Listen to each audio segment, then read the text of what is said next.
الصلاة والسلام عليك يا حبيب الله. الصلاة والسلام عليك يا نبي الله. الصلاة والسلام عليك يا نبي وعلى الله. آلك وعلى آلك وأصحابك وأصحابك يا نور الله صلى الله عليه وسلم.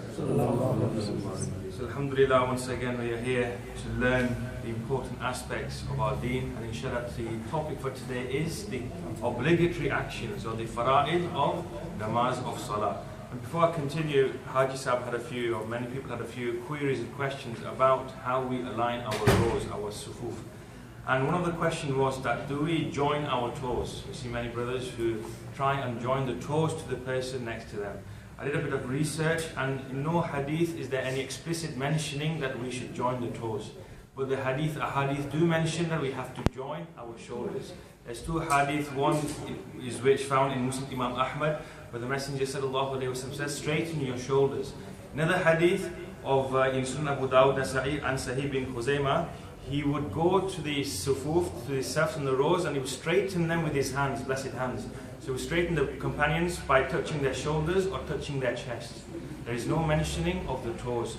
And also, according to the three other madhabs, so Hanafi, Shafi, Malik and Hanbali, they all state that we should have our toes roughly 4 fingers apart. So there is no mentioning of the toes being wide apart and touching the person stood next to you. And obviously we're not here to disprove other people, but we should try and implement the teachings of our madhab. So a majority of us follow the Hanafi madhab, therefore we should try and implement what our Imam is stating. Therefore when we stand for namaz, for salah, we should have our feet 4 fingers apart. This is mustahab, this is sunnah. If a person does not, if a person has his feet wide apart, his namaz will be accepted. However, we need to pray our namaz in the correct way and according to Imam Abu Hanifa radiallahu ta'ala anhu. Now inshallah, we shall continue with the fara'id of namaz. Does anyone know how many fara'id, how many obligatory actions are there in salah? 3? Anyone? How many farz actions are there in namaz? There are in fact 7 farz actions in namaz. How many? 7. The first one is takbir-e-tahrima. What's the first one? Now if you remember a few months ago, we talked about the preconditions of salah. And the last precondition of salah was? Who remembers? What was the last precondition of salah? The last precondition of salah was takbir-e-tahrima. So you might ask the question that how can one thing be both? How can one thing be a precondition as well as a farz? Now let's treat takbir-e-tahrima as a door. The door to your front house, or the front door to your houses. Picture it. We all know how our front doors appear, how they look. Now the door that you go into, the door that you see on the outside, is that the same door you see on the inside? Is it? Yes or no? It's the same door, isn't it? So the door you see on the outside, isn't that the same door you see on the inside? It's the same door. Yes. So this is the example of takbir-e-tahrima. Takbir-e-tahrima is like a door. So on the outside, before you come inside the house, before you come into the state of salah, it is a precondition. And then when you're inside the house, you've gone past that same door. Therefore that door now is a farz as well. So the takbir-e-tahrima is like a door. It is also a precondition as well as a farz action of salah. So the takbir-e-tahrima is the farz action of salah. Now you might ask a question that preconditions, faraiz, sunnah, mustahab, why are there these certain levels in our acts of worship? Now to present to you a very simple example, it's like driving a car. Before you drive a car, what do you need? You need a license, yeah? So a precondition there. What else do you need? How do you get your license? Lessons, yes? You do your theory test, you do your main test. So all these things you do to get your license. So these are the preconditions for driving. And when you drive, okay, what are the first actions of driving? What must you do when you drive? Come on. Many of us are drivers here. What must you do when you drive? You don't just your mirror. No, not quite. You put your seatbelt on. Yes? You put your seatbelt on.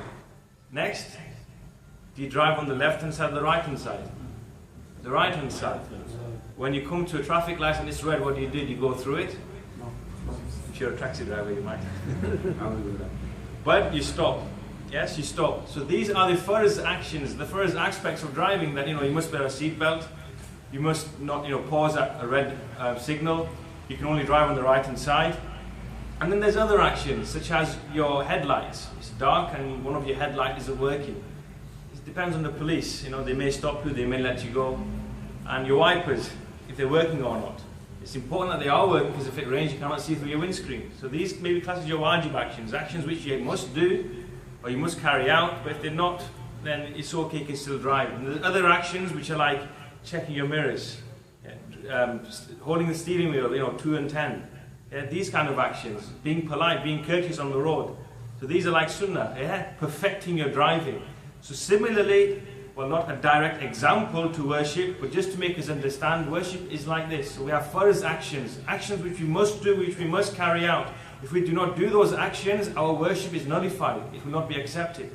And you have wajib actions, actions we should carry out. If we don't carry out, it's wajib for us to repeat our namaz. And we have sunnah actions, that it is better if we carry them out. Inshallah, our namaz will become complete and we shall get the full reward.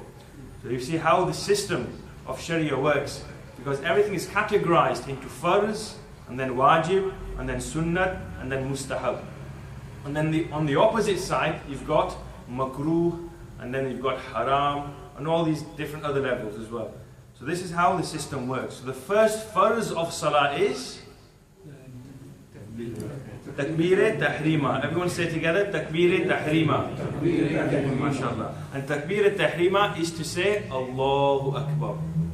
If a person came and he rushed, or with jama'at, if he was praying on his own and he did this, his namaz has not even begun. Therefore, it is first to say Allahu Akbar. Takbir-e-tahrima, to enter the state of namaz.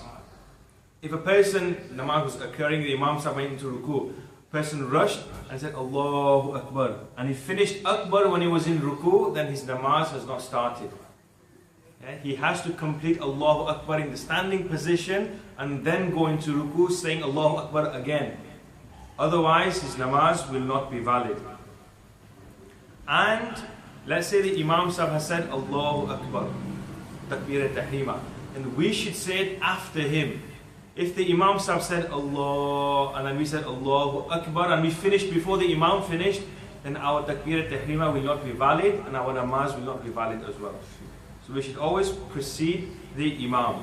And yes, the pronunciation is important as well. It's Allahu Akbar.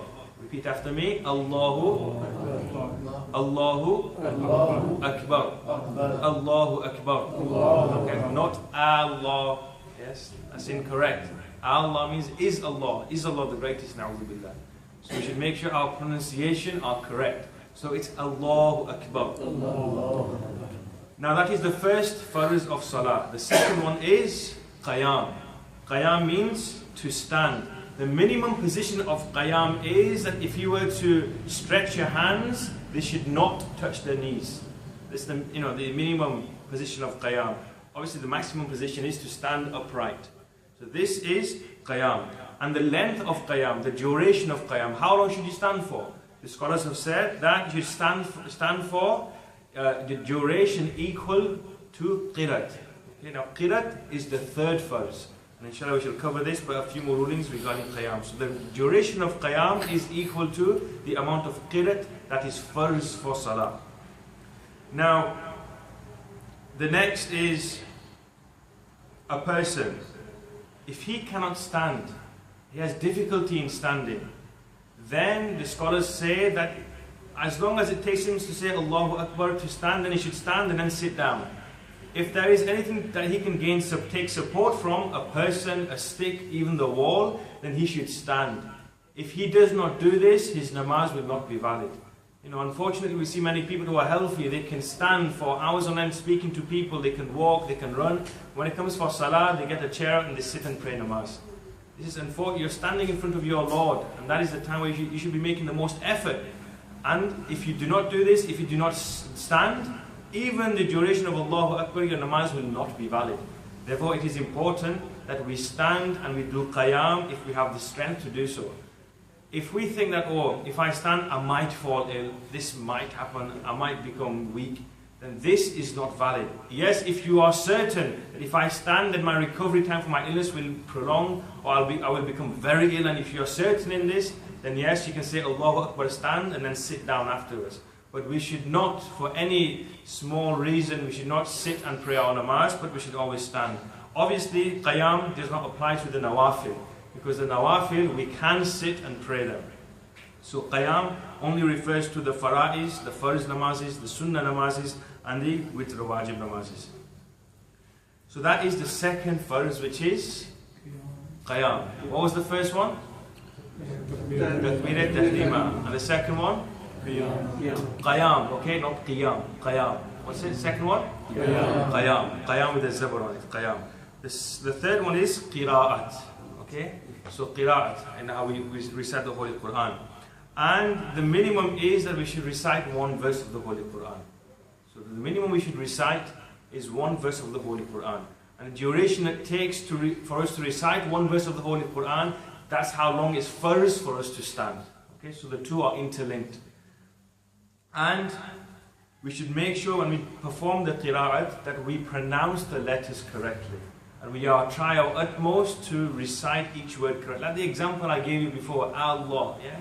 By not saying it correctly, the meanings are incorrect. And if the meanings are incorrect, our namaz will not be valid. Therefore, alhamdulillah, we have got, mashallah, a very good imam who can pray Quran Sharif very nicely. So if you have time, then take time out to learn how to recite the Holy Quran in the correct way. Because this is very, very important. It's wajib for every single person to learn how to recite the Quran in the correct manner, with the correct rules of tajweed. That is very important. So that is the third farz of salah. What was the third farz? Qira'at, yes. So the first is? The first one is tahrima. Second? Qiyam. Third one? Qira'at, yes. And the fourth one is ruku'. Okay, ruku'. Now before we proceed to ruku', last week we went through the method of salah. Now can I have a volunteer? Anyone? MashaAllah, come on. What's your name? Hassan, MashaAllah. Hassan will volunteer, so we'll come to the front. So we did takbirat tahrima. Now Hassan, can you demonstrate how we do takbirat tahrima? So we put our thumbs on our earlobes, okay, hands facing the qibla. We face everyone, you can face everyone here. Hands facing the qibla with your fingers left in that natural position, and then saying Allahu Akbar, we fold our hands below the belly button. MashaAllah. Yes, so 3 fingers wrapped around the wrist, okay, your thumb and your small finger around, 3 fingers on top of your wrist and your thumb and your small finger around the wrist. Yes, this is qiyam, position of qiyam. And he will do qira'at, and then he will go into ruku', which is the 4th farz of salah of namaz. So the minimum position of ruku' is that his hands should touch the knees. So Hassan, can you do that for us, please? Allahu Akbar. So his hands should touch, this is the minimum position. And the perfect position is that his back should be straight and his head should be level with his back. MashaAllah. This is the sunnah way. And this is the ruku', and he should be looking between his feet. This is the 4th condition of namaz, 4th farz of namaz. And then sujood, the 5th one. What's the 5th one? Sujood. Why is it sujood or not sajda? Anyone know? Because 2. Yes, 2. So two sajdas are farz, not 1. So 2. So if Hassan goes into sajda for us, please. So first his knees will touch the ground, and his hands, then his nose, and then his forehead. Remember the forehead. Sajda is all about the forehead touching the ground. In the hadith, the Messenger ﷺ said that a person is most closest to Allah subhanahu wa ta'ala in the position of sajda. Therefore make dua in the position of sajda. So this is how he will perform sajda. Remember the toes, last week I mentioned. To bend 1 toe is farz. To bend 3 is wajib. And to bend all 5 is sunnah. So at least 1 toe from each foot should be bent towards the qibla for the farz to be fulfilled. But really the minimum is 3 from each foot for the wajib to be completed. Jazakallah, can you stand? Yes. So Jazakallah, thank you. So this is sujood. If a person has got, mashallah, we get nice very thick carpets nowadays, and we pray namaz at home on these thick carpets. It is very important that we press our heads firm on the ground, so much so that we can't go down any further. if we just touch our head merely to the carpet, then our sajda will not be completed, will not be fulfilled. Therefore, we should make sure that our head presses against the ground properly for the sajda to be completed. Now, sometimes it so occurs that there's there's congestion. Lots of people here, especially on Friday or Eid prayer, and at the back people cannot make safs because there's no space. The scholars have said that if the person in front of you is praying the same namaz as you, so meaning if he's in the same jamaat as you, then you're allowed to perform sajda on their backs.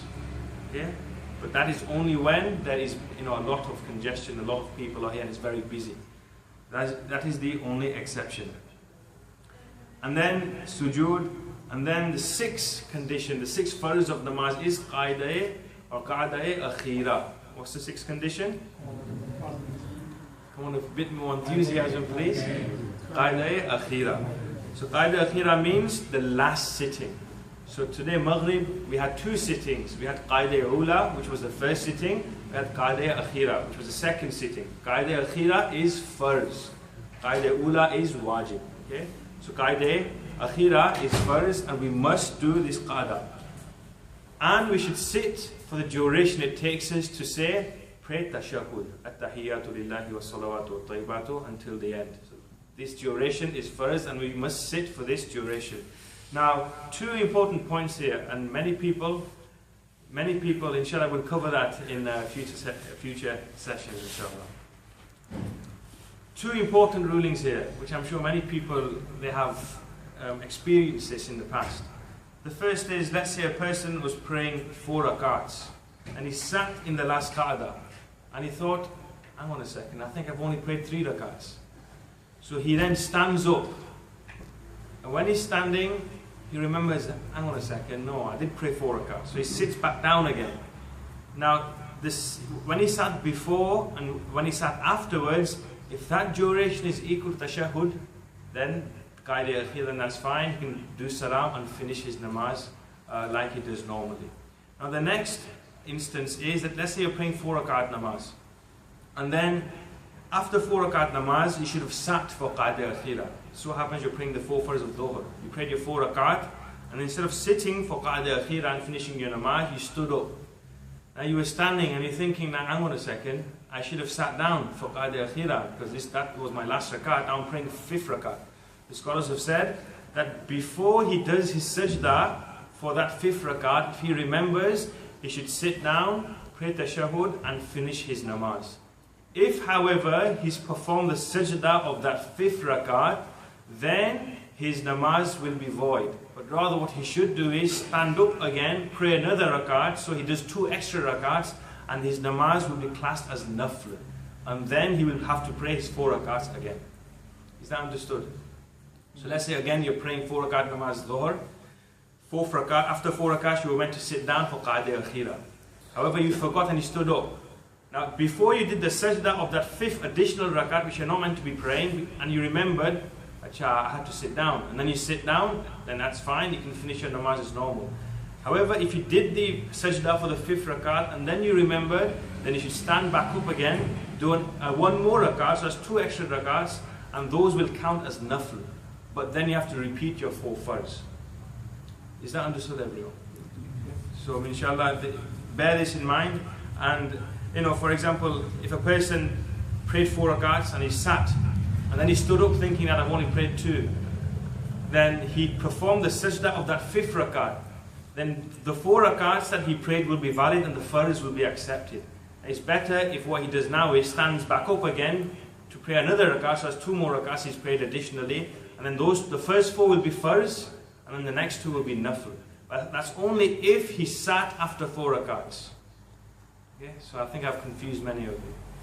Inshallah, if you are confused, come to me at the end. Inshallah, I will explain it in further detail. But inshallah, next week what we'll do is, if you are confused, we'll have a few volunteers and we'll do it practically, so you can understand exactly how it's done and how we should complete our namaz. Now the last and final farz is khuruj bisun'ihi. Khuruj bisun'ihi means to intentionally exit namaz by doing an action. And that action can be anything. It can be praying at tashahhud and then start talking intentionally to exit namaz. Okay?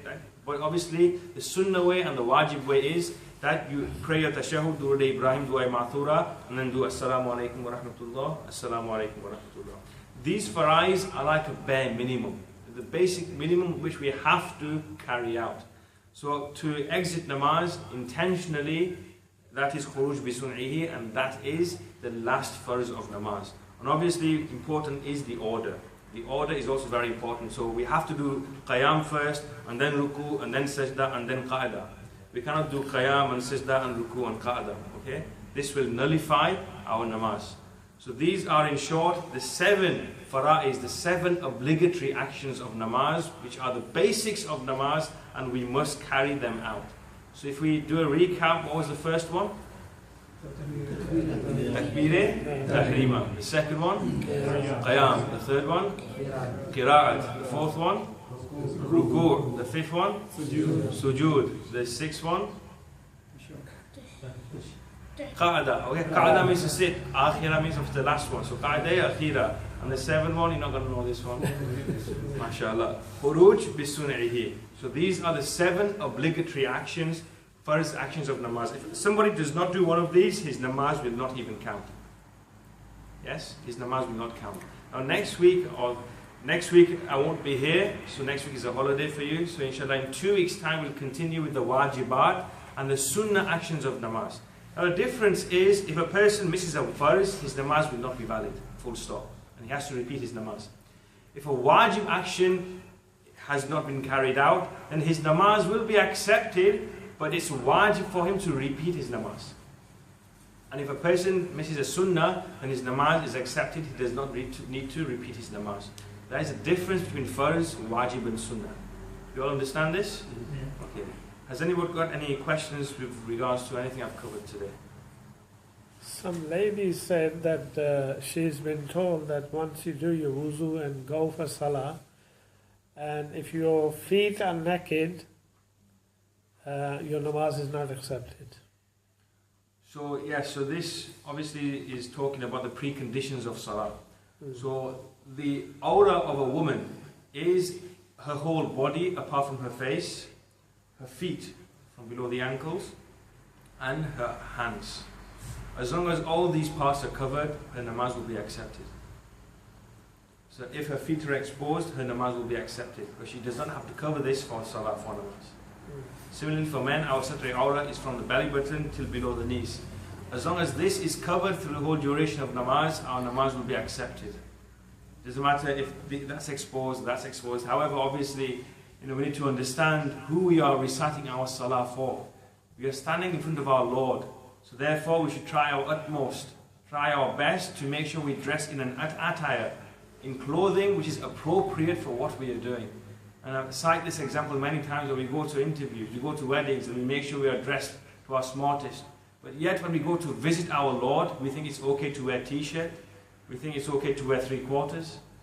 So we should try and understand where our priorities are and wear the appropriate clothing for salah, for namaz.